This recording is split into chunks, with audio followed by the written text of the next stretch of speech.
May I just say at the start, it's all well and good for Fianna Fáil come in here and make jokes, but to quote Brendan Behan, Deputy Cowan, Brendan Behan also said it's a good deed to forget a poor joke, and maybe you should take that in mind. But Fine Gael's budget is a poor joke, but Fianna Fáil, I must say, laughing in the face of homeless children is even worse. So let me remind you of the backdrop to this budget that you have carved out with Fine Gael. It is a backdrop of 10,000 citizens who are homeless, 4,000 of them children, 4,000 lives, 4,000 childhoods forever altered because of Fine Gael and Fianna Fáil's policies, to simply unable to present a budget that took their sides. These are children whose only offence was to be born into parents who fell in hard times. And how many times must we tell the stories like Amanda, a teenage girl who's living in a hotel room and whose life is passing her by? How many times do stories like that need to grip the nation before you finally present a budget capable of addressing this crisis? When a teenage girl made homelessness by the policies of your government, Minister, your government and their policies, when she had to pour her heart out on national radio to get notice, what does that say about you and your government and your last budgets? When you announced your first Fine Gael and Fianna Fáil confidence and supply budget, Amanda was in emergency accommodation. When you came here last year and announced your second confidence and supply budget with Deputy McGrath, Amanda was still in emergency accommodation. And today, as you took to your feet, Amanda is still homeless. And Minister, we know that there's 10,000 other Amandas out there, and for them, budget day is like Groundhog Day. And the question people ask is, why should they trust that anything will change in budget 2019? Will anything be different? Will we be standing again in this chamber next year and talking about Amanda or another Amanda? And the answer to that is probably yes, Minister. The answer to that is yes, because despite all of the numbers that you threw out on the floor of the House today, when you look into the detail of the documents, on page 120, when it looks at the additional capital investment that you provided to the Department of Housing, it is a paltry €80 million. €80 million in the face of a social crisis that this state has never seen before. And Deputy McGrath has the cheek to stand up and say that this is a housing budget. €800 million available, and then increased by another €700 million in additional tax revenues.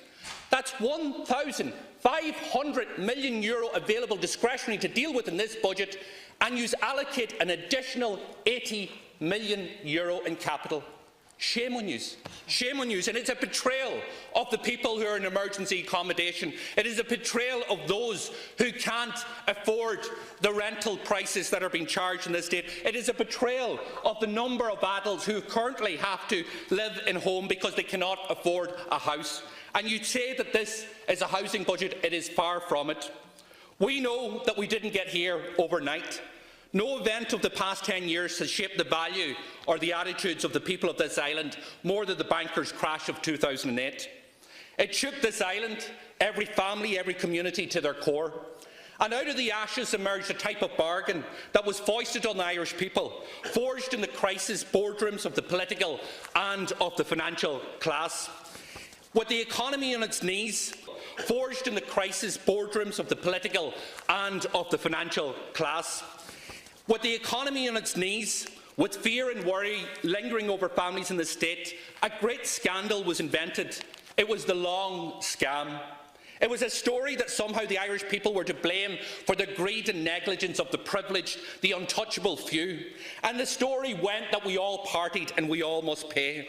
It was written mostly by the pen of those nameless bankers in white collars, the architect of the economic chaos, men who had obscene wealth at the expense of the livelihood, the trust and the dignity of the Irish people. It was a story, Minister, absorbed and dispensed by the political class, by your party in this chamber and the party opposite. It was a story with a single-minded purpose, to deflect blame from those who caused the crisis. And all of a sudden it became the creed of those who should have felt the force of the anger. As a society, we splurged. As a society, we must pay, was the mantra. And so, Minister, the people paid, they suffered and they endured. And this day, Budget Day, became a practice of blame and scorn on the Irish people. It was a grim litany of one of the greatest frauds of ideological scandals ever concocted by the leaders of the state. But it was endured. It was endured because the story only worked when it rested on the other part of the bargain. Again and again, the Irish people were told, pay the costs and reap the rewards later. And all the while they dangled, your government and others, dangled that hope for a better future in front of them. And so the people waited. In isolated rural communities, which I come from, and many others, watched as their way of life collapsed around them. Entire generations of our best and youngest were forced to immigrate, and countless families watched as their incomes disappeared and the cost of living simply became unaffordable in this state. But the story in the bargain continued. Suffer now and you will enjoy later. And Minister, no doubt as you presented this budget to the House with an election looming and definitely in your mind, you could have convinced the Irish people that the story was in an end. But now it is time to be honest. Because níl éon bunchig in budget seo ná an cin ribh leis an bábá bhí bualadh agur na daoine le deich mbliana nuas. Ní raibh sé déanta ach le bartas déine thorigrí ná ní ihe deise a chóirte má ar an nám ceart. Níl bot an sealada dóthachta a bé an cruachtan a ba chúrútha ar bhaint na héireann le dár na blianta nuas. Because every step that you have taken and your government have taken have been a deliberate one. It has been a journey of the political class that was calculated and very clearly deliberate. There were choices that you proposed today that are sounded and grounded in the ideas that are advanced by people who saw their moment in time of crisis. The dividends following years of hardship endured by Irish people are not being shared fairly by Fine Gael or Fianna Fáil in this budget. Austerity was the excuse then in the past, stability is the excuse now, and when the time is right, another excuse will be found. And this budget is the latest step in a vision for Ireland. It is a vision that sees Ireland as a land divided between the elites and the struggling.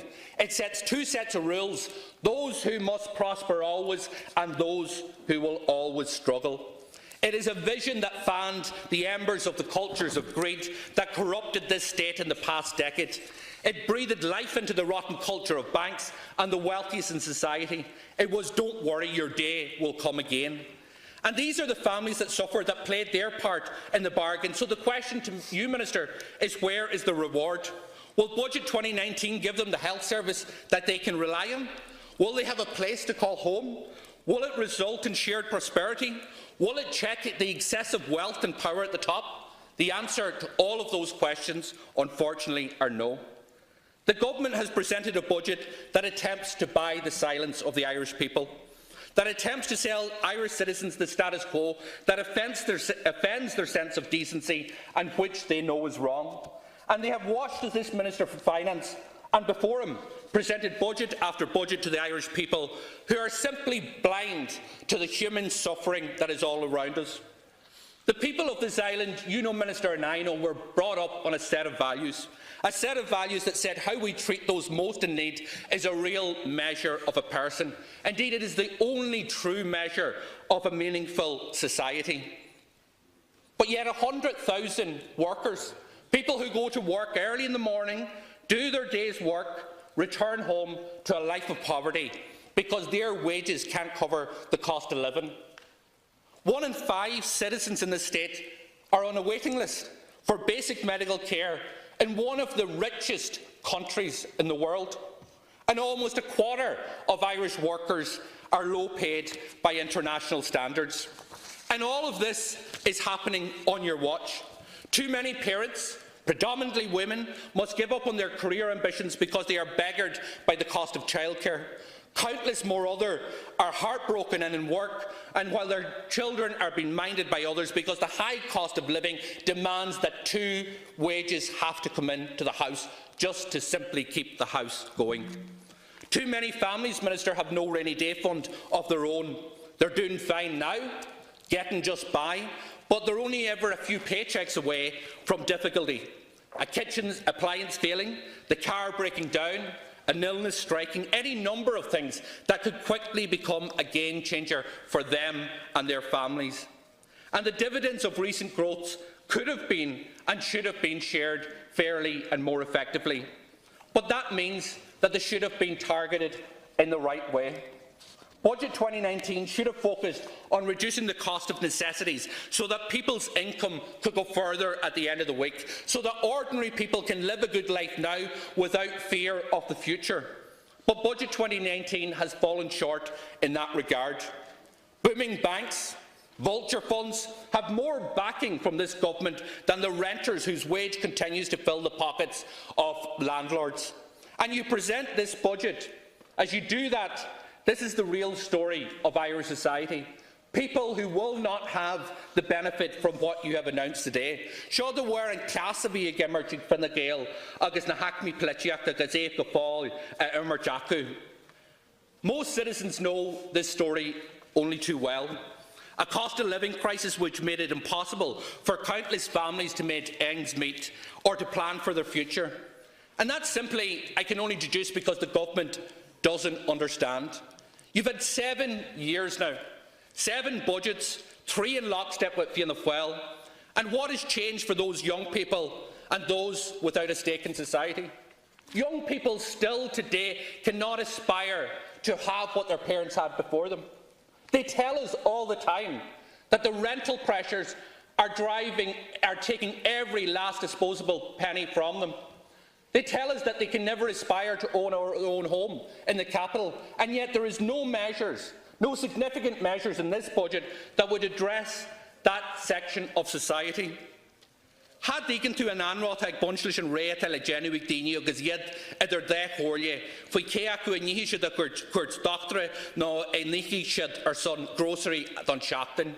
Nihigan to an nemniator dini no a ten car le hortguji and mechanicor no age scholar a yeshu.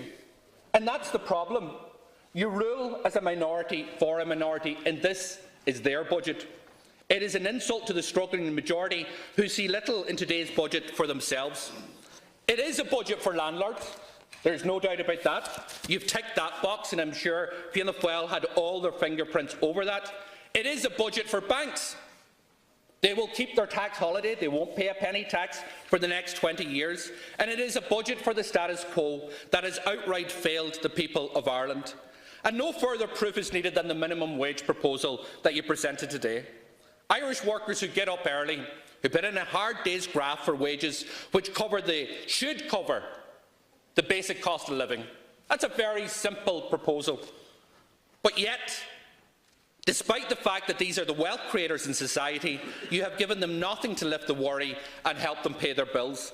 An increase in 25 cents in the minimum wage. Minister, these workers deserve at least 3 times that amount what the government are proposing. What they should have been looking forward to next year is a pay rise of $1,500 under Sinn Féin's proposals, but instead what they face into next year is their financial hardship every bit as stifling as it was the year before. Civil service and public sector workers will also have to wait. They will still have to wait for a living wage, which this government still has not delivered for them. People in our public services providing the services that people depend on, and they still aren't being provided a living wage. And they're also waiting for the right for basic pay equality.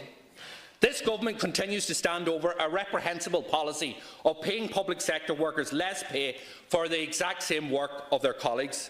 And Minister, maybe you will tell me this.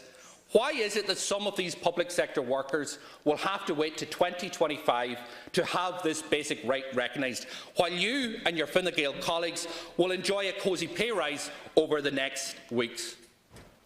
Over the past 4 budgets, Minister, you have taken over €2 billion out of the income tax base, while creating crisis after crisis in our public services.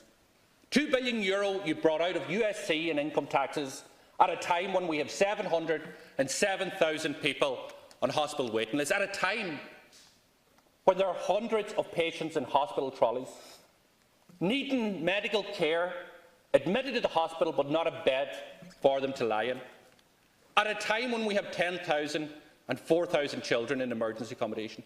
€2 billion you took out of the income tax base. And today you went further. You announce another 284 million. 284 million compared to the 80 million of additional resources above the National Development Plan that you're going to put into housing. And that sums up the priority of Fianna Fáil and Fine Gael. And maybe Michael McGrath might tell us how this is a housing budget. How can this be a housing budget when you only provide €80 million? And yet, for those 18% of highest income earners in the state, they get €130 million of a tax deduction. That is the bankrupt policies of Fianna Fáil and Fine Gael. And no matter what way you dress it up, the people are not fools. They see through it. You will deliver just over 400 additional social houses in 2019. It is pathetic, Minister, in terms of the scale of the crisis that we have in housing at this point in time. But your job is to keep the base happy, to tick the boxes, to try and buy the silence and hope people will turn a blind eye to the crises that are unfolding before them, whether that be in housing, whether that be in the cost of living, or whether that be in our health sector. But token tax cuts will not lower the cost of living for the overwhelming majority of families today. They will not make it cheaper to rent a home, to buy a home. They will not give them peace of mind of sending their children to childcare, which is now the cost of a second mortgage. And we have been here before. A clamour of tax cuts driven by certain sectors left us exposed and vulnerable in the past. The Minister thinks we can afford it because corporation tax receipts are on the up. Replace corporation tax with stamp duty and we're back to 2007. And no matter how many times you say it, that this is prudent, this is responsible, this isn't whittling out the tax base, what you are doing is crazy. It is absolutely daft that you're repeating mistakes of Charlie McCreevy at that time during the boom. You should not be whittling out the most sustainable tax that we have and based on fleeting corporation tax receipts. Promise tax cuts to the base to keep them happy, undermine our public finances and run our public services into the ground is the mantra. Minister, for you and your party, you have long been spreading fear about tax in our society, taxes in which society itself depends upon. And this is fear-mongering and Sinn Féin rejects it out of hand. You're incapable of taking on the issue of high-wealth individuals and their tax responsibilities. There are more millionaires and billionaires in this state than ever before, while more and more people continue to suffer from week to week. The recent report by the Controller and Auditor General made it clear how easy it is to avoid tax in Ireland if you have the wealth to do it. The CNAG stated that looking at the taxable income of the 140 high net worth individuals, these are individuals with assets in excess of €50 million, they had taxable incomes of less than €125,000. But it gets worse. 83 of these individuals who have over €50 million in assets in Ireland had taxable income of less than the average industrial wage. Indeed, they were paying more to their tax advisors than they were to the revenue commissioners, paying a lesser rate to somebody that is today working in one of our supermarkets or working in our hairdressers. It is absolutely a scandal and not a dicky bird today from the Minister to deal with the fact that this is happening under your watch. It is your job to make these people pay their fair share, but you don't seem interested in doing that. Tá caiim a ré go brád arm sa orlórí airgid Sinn Féin agus mo fuirtí gur higlann a ré gur léirimid dar rialas ó hí bartachas Kenya agus go gorimid jeú leis an ansaí atá dhéanamh an rialta seo ar tharbhaisí pobailí. Sinn Féin and I as finance spokesperson are proud to be a party that says we will tax fairly and tax sensibly and bring this government's attack on public services to an end. Because you can't have it both ways. You can't have a low tax economy and at the same time having decent public services. And what we have made it very clear is that for 99% of the population, they will not see an increase in their tax rates. But it does mean a 45% tax on income above $140,000. That is the tax on the 1%. Yes, Minister, it does include you, but there is no reason why income cannot be generated from this source of revenue to deal with some of the crises that this state is facing. The other revenue-raising measures introduced or updated today, such as the VAT changes, the gambling duty, for example, are fundamentally needed and they're to be welcomed. But I will note a point of caution in relation to some of those. They are needed because this government has increasingly allowed our tax base to be built on sand. The cycle repeats itself every budget time. If we look at Baton Tax, the increase proposed by the Minister in terms of 2% is the worst possible in my view. And I've studied this at great length. We've argued consistently that Baton Tax had needed to be introduced, but what you're doing by introducing Baton Tax at 2% will mean that the big operators such as Paddy Power will absorb that cost, and what you're going to do is put high street betting offices to the wall, with job losses and more closures in rural communities and towns. What should have been done is a 3% increase or a 3% rate on betting duty, which is paid by the punter. And that is the way that you ensure that the big operators cannot absorb it and make sure that we have those other firms continue to operate in our society. And we'll deal with this in terms of the finance bill. But fair taxes need also to be stable and have a clear and transparent intent. The decision to lower VAT to 9% on the Irish hotels was broadly welcomed and reflected the difficulties facing the tourism sector and the industry at that time. But it should have ended before now. Today's decision to reverse the rate was long overdue, and I understand the concern that many in that sector have, particularly in the regions in relation to this rate going back up to 13.5%. But we have to acknowledge that the beneficiaries of this in recent years have been huge international investors, effectively pocketing hundreds of millions in subsidies in Dublin, Cork and Galway hotels. The hotel argument, in my view, is over. It speaks for itself.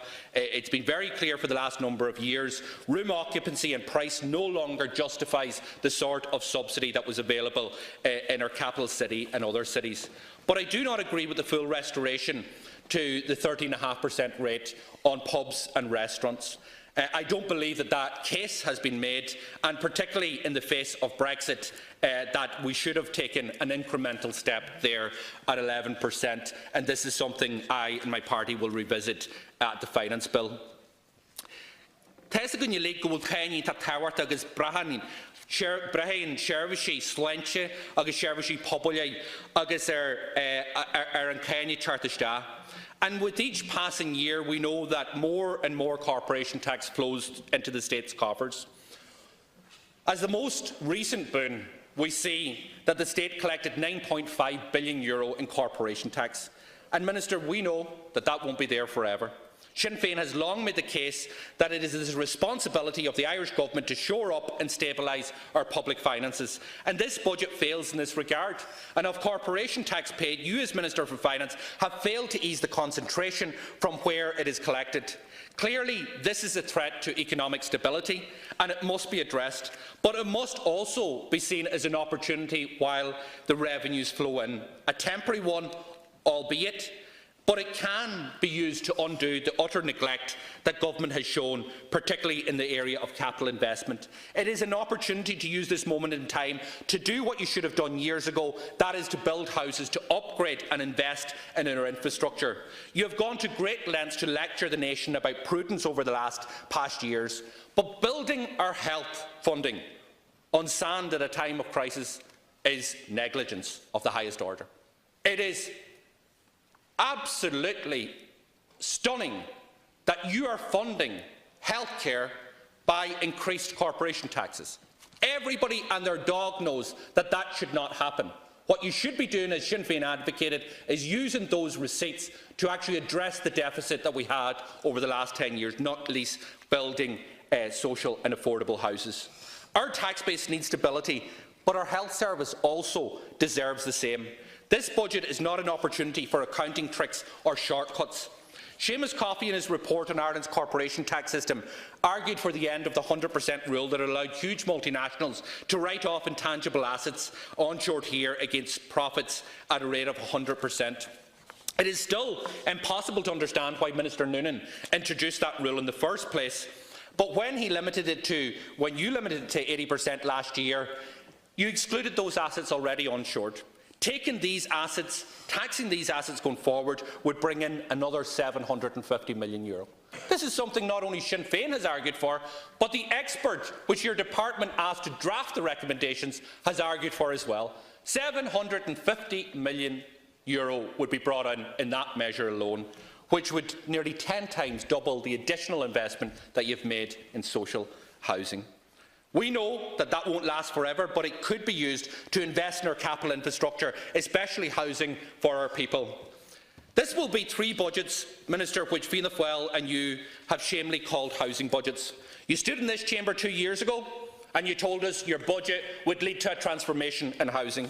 The Fianna Fáil spokesperson stood in this chamber last year and said this budget will be judged on its record for housing above all else. But with 10,000 people homeless, as they present another housing budget today, their third on the trot, the people of Ireland are casting judgment once and for all. They are demanding that you bring your disgraceful housing and homelessness crisis to an end, or move aside to somebody who will do your job for you. There are thousands of citizens, Minister, young and old, who crowded the streets outside of this building demanding their rights, demanding real, substantial change, and you have delivered them nothing. You have let them down miserably. So what have you given in this budget? 120 million above pre-committed expenditure, 80 million above the National Development Plan commitments for 2019. 490 social houses is the only additionality that will be delivered next year. And then we have the big trick from Fianna Fáil, that they had this big package. The big measure was an affordable housing package. 89 million we find out for 2019. 75 of it is already there. It's already there. Service site initiative for 2019 is 75 million. So, and the crisis is now, Michael. The crisis is now. And I know it's difficult for you to swallow that you spent the last 2 weeks in government buildings and you walked out with 14 million for affordable housing. Unbelievable. No wonder the rest of the party is abandoned you. Deputy Doherty, without interruption, and address the Chair. I think it's important to point out that 75 million in terms of the Service Sites Initiative is there for 2019. Fianna Fáil has found 89 million in total, an additional 14 million. Pathetic amount of money that is needed to address the crisis. And even if it was 89 million, which it's not, what is needed is nearly 10 times that. What we proposed in our alternative budget was that €1 billion of additional investment in capital infrastructure were provided to deal with the social crisis that we have. Not tinkering around the edges and presenting this somehow to what you must believe is a gullible public, that this is really a real and genuine effort to deal with the housing crisis. People in Ireland won't be fooled, and we know that there's measures here for landlords, and indeed more measures that didn't get into the budget that Fianna Fáil were advocating for landlords, because it's clear that you won't get in the way of the privileged, the real estate investors making a fortune of a social tragedy that you both as parties have created. It's never been worse to be a renter, Minister, and it's never been better to be a landlord. And after this budget, nothing will change. Nothing will have changed for Orla. Orla is 28 years of age, Minister. She's a nurse, and like too many nurses, she sees immigration as her only choice. She contacted me so that I speak directly to you today, that I could give voice to an Irish citizen abandoned by their government. Orla wants to give all she can to those in need of help in her hospitals. And right now, she's just doing that. She's given everything to help others in need. But like so many people, forced to the edge each month, she's worried sick about the bills. She dreams of one day of having a family, but she feels that she simply can't afford to. She's a nurse. She's the lifeblood of our health service, who says she avoids going to the doctor when she's sick because she can't afford it. A nurse who can't afford to go and see a doctor when she gets sick. It's a travesty, Minister. It's a failure on your government, a failure of your government and everything it stands for. She wants to be successful and give the best that she can to Irish citizens, but she's forking out over €500 for a single room in Dublin.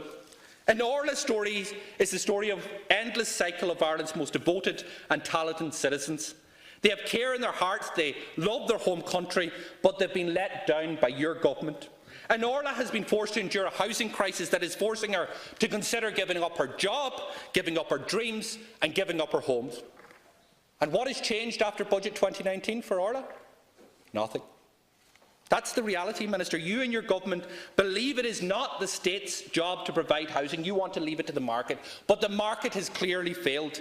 You're happy to leave renters to the mercy of the landlords, but all too often landlords are using loopholes to evict tenants and jack up the rents. Between yourselves and Fianna Fáil today, you've presented more solutions for landlords than for struggling tenants and those in dire need of a home, and that says it all. These are landlords who today are collecting rents that are more expensive than any time in the history of the state. The vast majority of landlords who will benefit from increased landlord mortgage interest relief announced today are already raking in VAT profits. By itself, this measure is entirely useless. Minister, this budget is full of handouts and incentives for landlords, but this isn't a landlord's crisis, it is a renter's crisis. For another budget, you refuse to give citizens any relief from the crisis. Freezing rents is what is needed, Minister. We've said it time and time again. Given real certainty is what is required. But you failed to bring in this unforgivable mess to an end because you believe, as Fianna Fáil does, that the market will clean up the mess for you. You're blinded to the solutions because you don't believe in them. But we have proposed, in our alternative, the construction of some 15,000 social and affordable houses in 2019. We've proposed an emergency rent freeze, and we've proposed tax relief for renters equal to a full month's rent. We've put forward radical and ambitious housing packages, targeting the core pillars of the crisis in affordability and supply. But this budget is starved of ambition and focus needed to end this crisis. And how out of touch must Micheál Martin and the Fianna Fáil possibly be to hold a straight face and call this a housing budget? How many times must the names and memories of citizens deprived of basic human rights and the right to their home in their own country, how many times must they ring out in this chamber and the streets outside of this building before you finally get it that you need to invest and build social and affordable housing? Minister, as I said at the beginning of my speech, for what will soon be 3 budgets that you and Fianna Fáil have declared housing budget, Amanda is still homeless. She says her life has been robbed from her. It's been robbed because of the policies of this government. And you're robbing the life chances of 10,000 homeless citizens at this point in time. And this isn't a mild political problem that you can ignore. It is now a social tragedy of historic proportions for which you and your government will forever be blamed.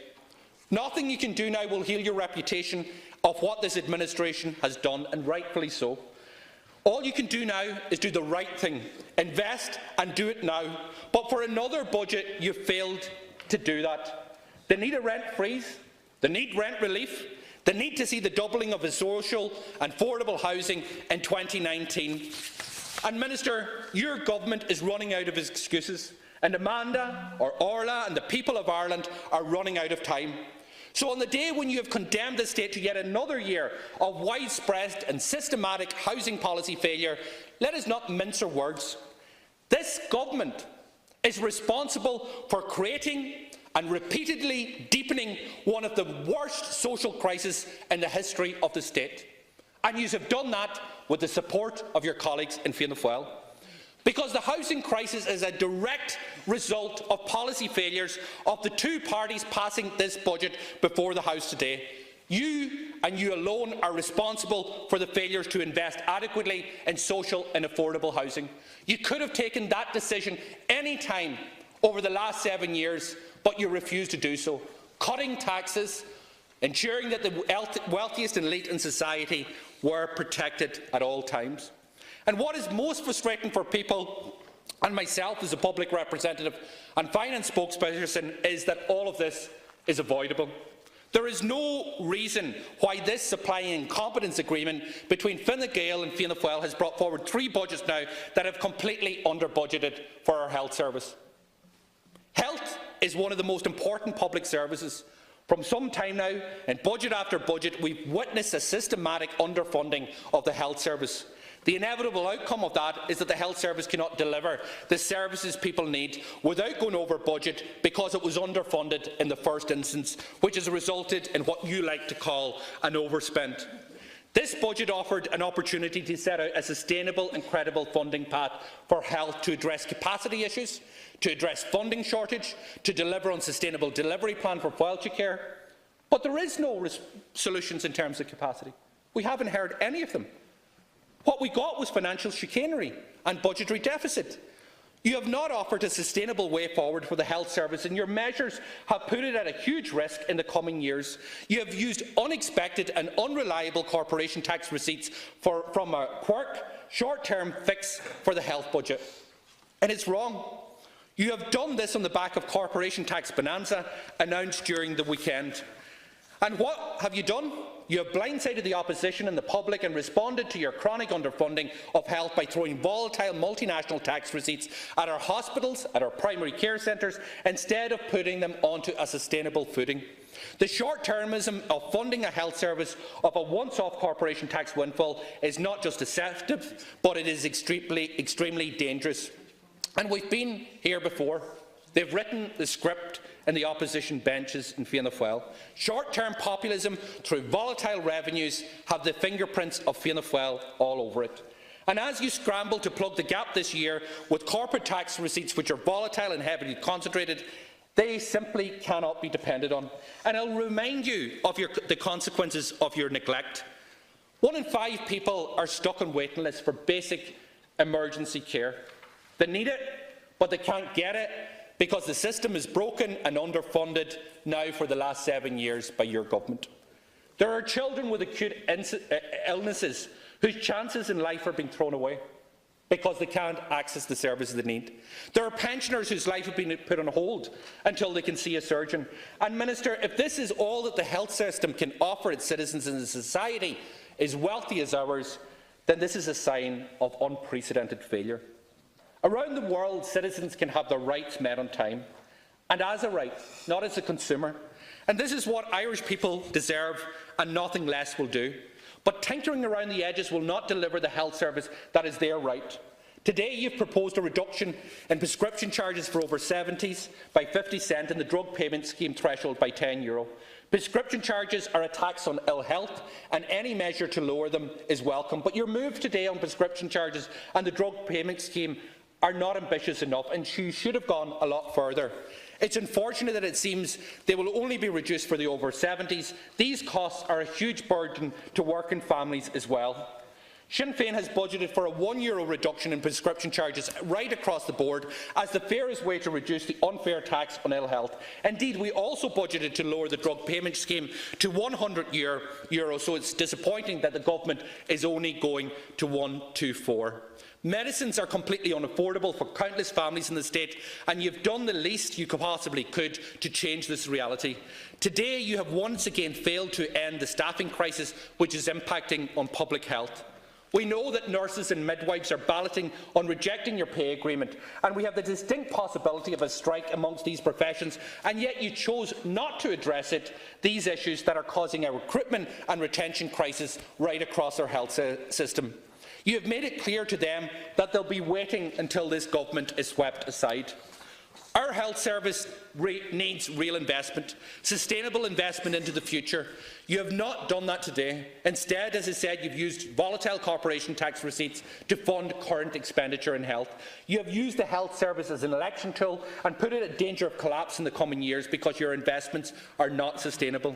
Today you announced additional funding for the National Treatment Purchase Fund, and this has got, again, Fianna Fáil's fingers all over it, and they proudly admit it. It's siphoning public monies to line the pockets of private healthcare. Are private healthcare operators now vying for the top spot on the Fianna Fáil gravy train with the property developers? Because it simply looks that way. And the National Treatment Purchase Fund is short-term populism. As Sarah Burke of the Centre for Health Policy and Management in Trinity College has pointed out, where she says over a decade of pouring hundreds of millions into the NTPF is proof it does not address the underlying causes of the long waits for public patients in the first place. Yet they simply don't get it, and neither do you in government.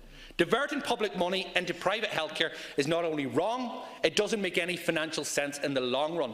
And while we welcome the extension of GP care for what we understand is up to 100,000 people, this is the first acknowledgement that the government care at all about giving Irish people the healthcare they deserve.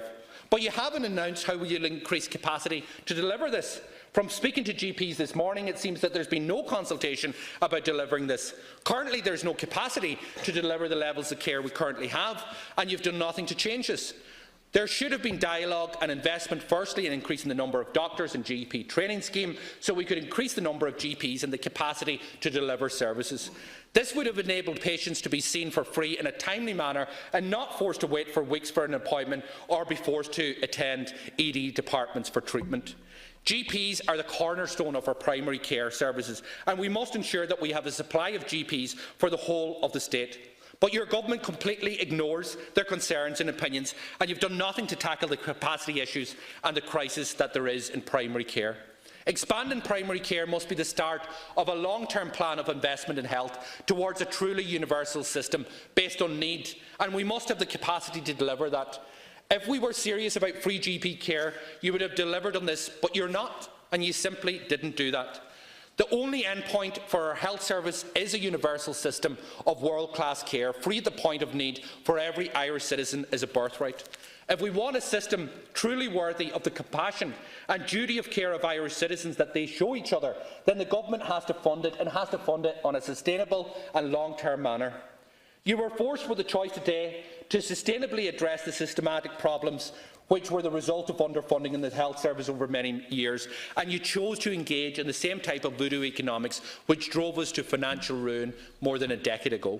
Your actions today regarding the health service put the future sustainability of this most essential public service at even greater risk. And let me say something, Minister, about childcare. Childcare costs are increasing faster than subsidies are matching them. Despite the measures introduced today, which are welcome, many families will continue to pay the equivalent of a second mortgage. With the exception of what citizens must pay for a fundamentally broken system of housing provision, childcare is now a primary burden on family incomes. In fact, for many people, overwhelmingly Irish women, the only means which it can be avoided is to sacrifice their career ambitions. This says to those women that their lives aren't equal. How many careers were set aside because care for children was simply out of reach, Minister? Tackling the cost of childcare is one thing, but introducing meaningful reform to the sector is also important. Sinn Féin have proposed to slash the cost of childcare in half. But most importantly, we would make an allocation to make the minimum entry-level wage for childcare workers a real living wage. This would be a core component of a new comprehensive sector-wide agreement that improves working conditions and quality of services across providers in the state. Furthermore, we would increase capitation grants to childcare providers next year to enhance core funding and drive quality improvements. And these are the decisions that are needed to give Irish people and the public the services they deserve and the services that they have earned, having endured your austerity programmes for years. Minister, we faced many challenges as we face into the uncertainty of Brexit. And in recent weeks, if recent weeks are anything to go by, the Tory-DUP alliance is hell-bent on inflicting as much economic damage to this island as it is within their power. And citizens need their right protected, and businesses need certainty. This will be one of the biggest political and economic challenges of a generation, and the Irish people need proactive government willing to step in and invest in their needs. This is with or without the hardening of Britain's border in Ireland. Whatever outcome of Brexit, the outcome for Ireland won't be good. As a priority, we need to do all that we can to prepare the economy for the many rocky Brexit years ahead. This means investing in education across all levels. It means additional capital investment, and it means investing in the full potential of small and medium businesses on this island. These are urgent objectives for your government, and this budget shows another missed opportunity to achieve them. What is needed to help upgrade the capacity of SMEs is a further investment in their digital profile. A fifth have no digital presence at all. A third can't process orders online. But nothing in this budget will give struggling SMEs this backing. The budget needed to drive productivity among small businesses at a time of uncertainty. Making R&D tax credits more accessible to small enterprises would have been of vital importance to their fortunes in the future, and also increasing the rate that they could claim those credits at from 25 to 30, at which they could benefit. These are measures that Sinn Féin proposed, but these are measures that you turned your face against. If this is a Brexit budget, Minister, then it must be, then it has failed to give the investment needed to get our economic house in order. We would have increased funding to Enterprise Ireland to a record level of 300 million, an additional allocation of 27 million, increased support for the IDA to continue to drive FDI in difficult time ahead, and particularly in our regions. But it will need to do that with the support of others. And while this budget delivers a £1.5 billion increase in capital spending this year, this is just barely enough to undo the damage of years of neglect by this government, where we had the lowest investment in capital among our EU competitors. Having allowed a bottleneck to develop, there is also doubts of whether you have the ability to deliver on this spending. To give real certainty to any capital plans, this budget needed to invest in a new generation of Irish workers. It needed thousands of more people learning trades and getting involved in apprenticeships, more than has been forecast by your government. It needed investment to support those positions and to encourage more women to learn these essential skills. And quite simply, Minister, it failed to deliver on any of this. It hasn't been ambitious enough in this regard. And as part of Brexit, there is an opportunity to develop a long-term and more sustainable vision for Irish industry and enterprise. Unsurprisingly, it is an opportunity not seized on in this budget. The productivity gap between booming multinationals and our indigenous sector is growing. In many ways, this is creating two economies on our island: a high-profit, high-wage and extremely low-tax environment for billionaire tech firms, and a much lower-wage, less productive cohort of small and medium businesses whose biggest markets and opportunities for growth are now receding. In recent years, the exports of small and medium enterprises on this island have become increasingly concentrated on Britain and the United States, the President of the latter referring to these exports as his foe. World-class public services must be supported by a dynamic and cutting-edge private sector, but it must be socially responsible, rooted in community, and workers will have a real stake. Sinn Féin wants to rebalance our economy, and we believe Ireland and its workers deserve a new and ambitious industrial policy. This must rebalance meaningful and productive economic activity to ensure that it takes place in every community on our island. While the damaging impact of Brexit becomes increasingly clear, there is increased urgency for the development of a more stable vision for our economy. More stable and transparent economic growth, more stable and dependable corporation tax receipts, a greater diversity of more reliable export markets, and attracting high-level value-added operations to our border, rural and western hinterlands. Now is the time to invest, and now is the time to give Irish businesses and Irish citizens a bold vision for the future. And when support is needed, Minister, it is needed most of all for the most vulnerable in society. You and the Taoiseach have said many times, or the Minister for Finance and the Taoiseach have said many times, that this budget will reverse all social protection payments cuts made in the past. But it's simply untrue. What about the blatant discrimination against young people in search of work? Is their need of a basic income any less than someone a year or two older than them? 18 to 24-year-olds is expected to live on €112 per week, while almost 8,000 of them are long-term unemployed, pushing them into further poverty. You have continued Fianna Fáil's discrimination against our young people, and you have widened the gap between job seekers and those over 26 years of age by €92.70. And what about social welfare recipients suffering from celiac disease, who used to get a little supplement to help towards the high cost of their medically necessary diet? Or what about the sufferers of throat cancer and stroke, forced on a liquid-only diet? Your government abolished that supplement too back in 2014, yet you didn't reverse it.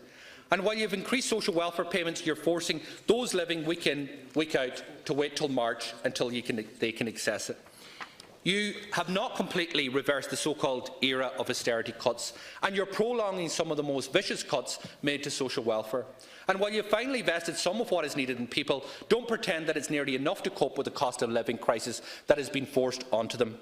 And don't pretend, Minister, that you've not prolonged the suffering of people with disabilities, of lone parents or their children, by making them wait until March until you're ready to pay them.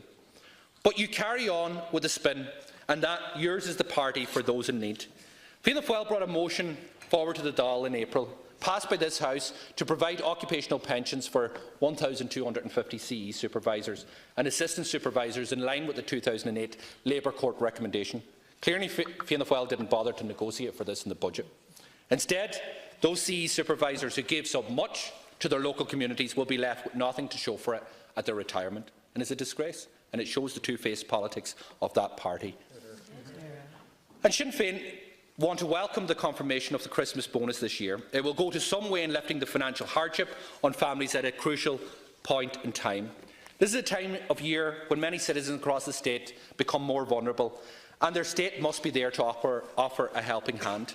It is especially true for those who consistently endure fuel poverty throughout the harshest months of the year. The evidence also points to growing hardship amongst one-parent families, those facing work and poverty, and citizens with disability. These citizens are Sinn Féin's priority, and these are the citizens facing financial distress as a direct result of your policies to date. We see the investment that education is crying out for. Class sizes across the state are growing, already among the biggest in Europe. Our seats of public learning in universities and institutions of technology are falling behind the rest of the world. And for the first time in many years, there's no Irish institution in the top 100 in the world. And this isn't some arbitrary ranking that to be achieved for its own sake. It's an indication of how society and this government value publicly funded education. And the verdict from the budget is clear, Minister. This government doesn't care enough about education in the state to give it the investment it needs. There is little value placed on children with special needs who are hoping to win a lottery just to get a diagnosis in their class.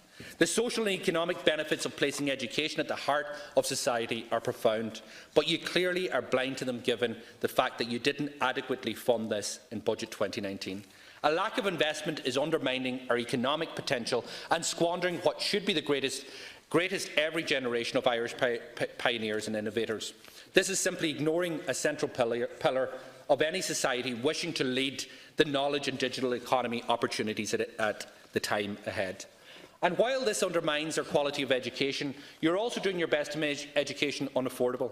The student contribution charge, student fees, should be a thing of the past, and no government should be charging its citizens thousands of euros for students to expand their minds and contribute to society. And Sinn Féin would do what this government has again failed to do, is we would make student fees a thing of the past by reducing them next year by €500 and every year thereafter by the same.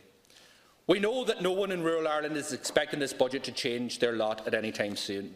But I do notice, and I do note the silence of many in Fianna Fáil, who in the previous weeks were on their local radios, attending local meetings and saying that the closure of the rural post office were going to be a red line issue for them.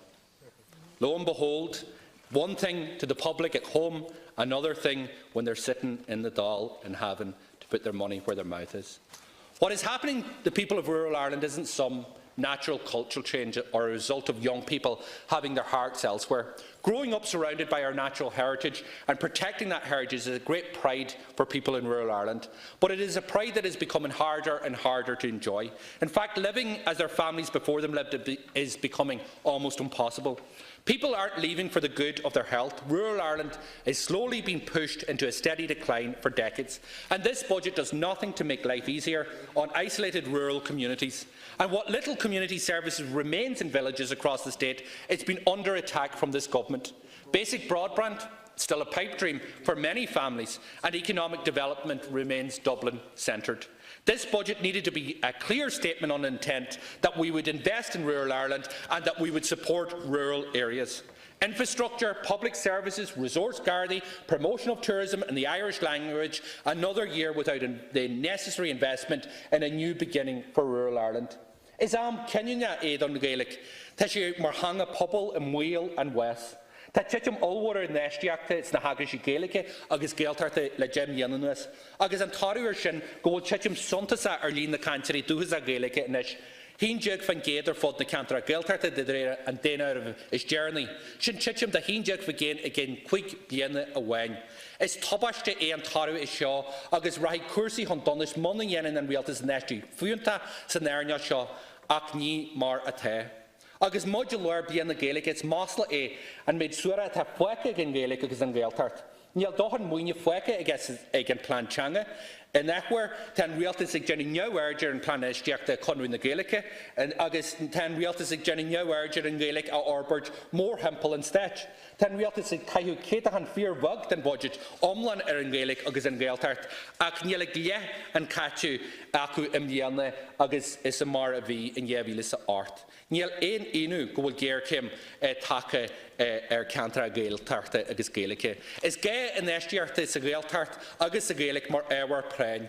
Is gay Shervishy Sessual of egg munching the Gaeltart agus the Helen Marigierne. Is gay Jeru Hurlishin Velgre agus Dolling Leklishin Credu Changa go Honrick agus go Sunra. Tam brother will go Gaelic more hanging nation to Ogun. Ta Griwere Changa than kids Gayogun. Ta groupie Popul Gigre is a Ogun. Jean Walche Ogun. Agus gay on Realtas ahant as a hort and praying at in Yai and Gaelic agus ag Barta Yenu the Rare and Brihar. Minister, you failed what is truly needed to provide healthcare, decent healthcare, to help renters, to build enough houses, to lower the cost of childcare, or to increase incomes for struggling citizens. But you found money for some PR trickery.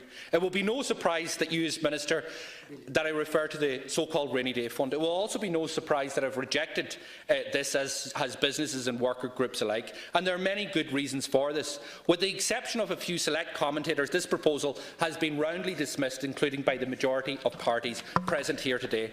What this suggests, Minister, is that this proposal isn't guided by economic policy concerns.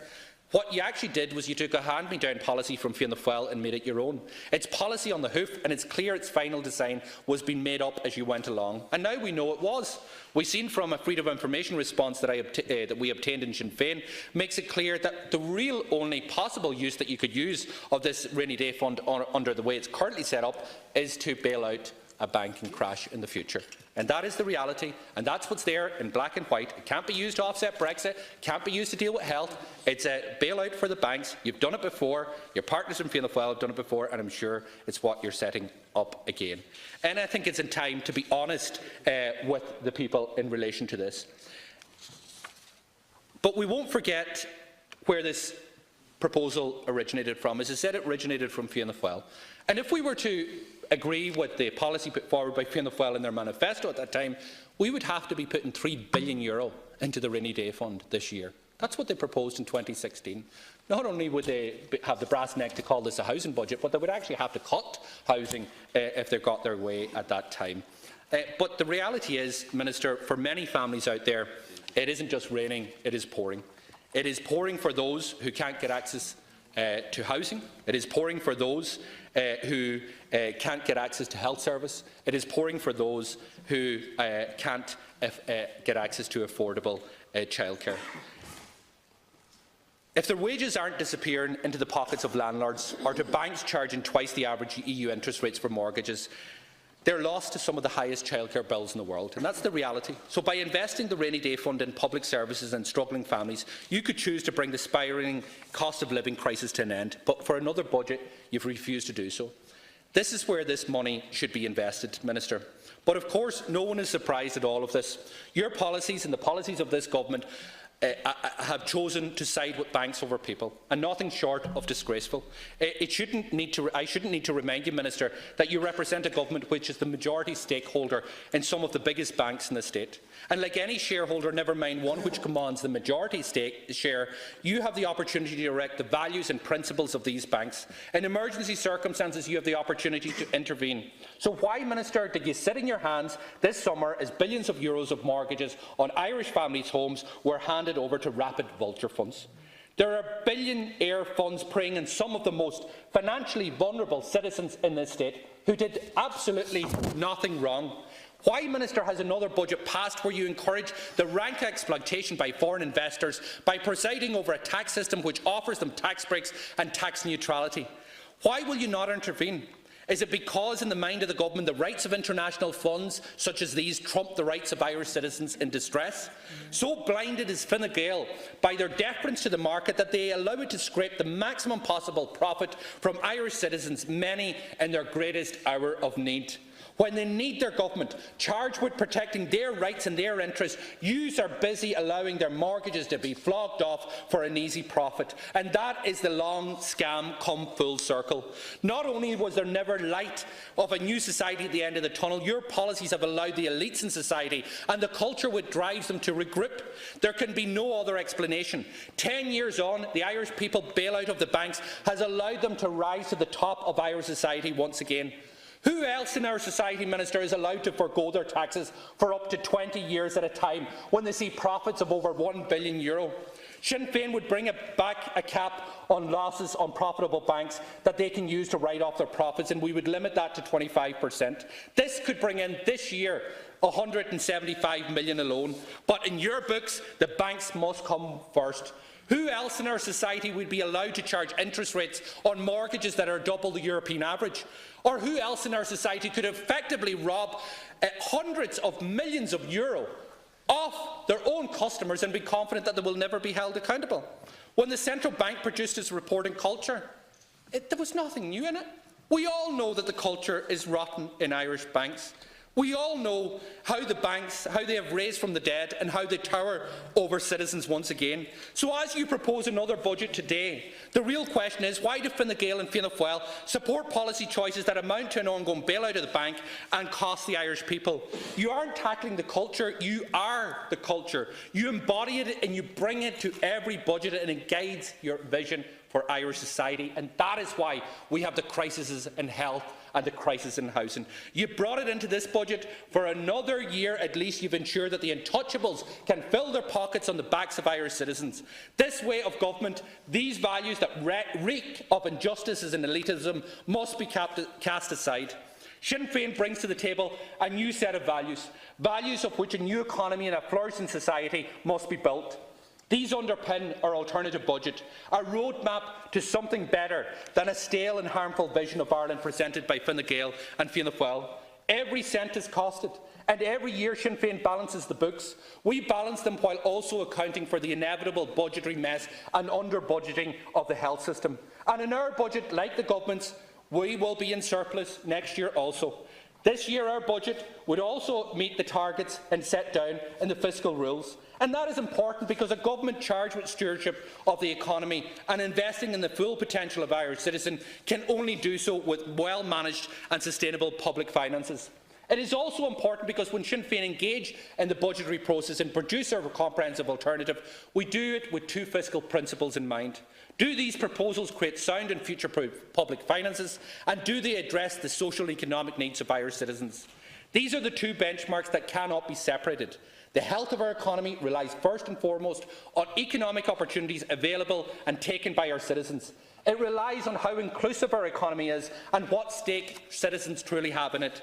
How many women are excluded from the workforce because of extortionate childcare? How many children with disabilities are excluded by barriers that can and should be removed? How much talent has been driven from our shores in the past decade? How many communities have been cast aside and forgotten because they don't have the right postcode? Or how many young people with big ideas living in rural Ireland can't get them off the ground because they simply don't have access to basic broadband services?